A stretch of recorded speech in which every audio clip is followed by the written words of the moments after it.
तुम्हारे परवरदिगार ने फरिश्तों से कहा कि मैं मिट्टी से इंसान बनाने वाला हूं, जब मैं उसको दुरुस्त कर लूं और उसमें अपनी रूह फूंक दूं तो उसके आगे सजदे में गिर पड़ना। सो तमाम फरिश्तों ने सजदा किया मगर इब्लीस के वो अकड़ बैठा और काफिरों में हो गया। अल्लाह ने फरमाया कि ऐ इब्लीस, जिस शख्स को मैंने अपने हाथों से बनाया उसके आगे सजदा करने से तुझे किस चीज ने मना किया? क्या तू गुरूर में आ गया या ऊंचे दर्जे वालों में था?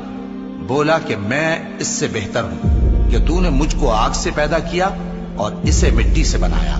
फरमाया बस यहां से निकल जा, तू मरदूद है और तुझ पर क़यामत के दिन तक मेरी लानत पड़ती रहेगी। कहने लगा कि मेरे परवरदिगार, अच्छा तो मुझे उस रोज तक के लोग उठाए जाएं मोहलत दे। फरमाया कि तुझको मोहलत दी जाती है उस रोज तक जिसका वक्त मुकर्रर है।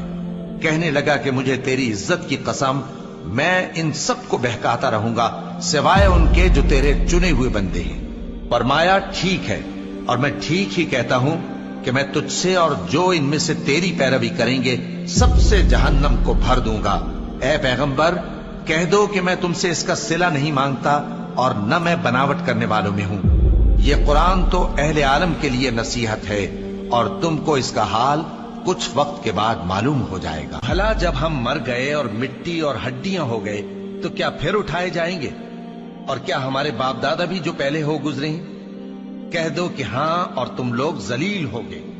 बस वो तो एक जोर की आवाज होगी और ये उसी वक्त देखने लगेंगे और कहेंगे हाय कमबख्ती हमारी, यही जजा का दिन है।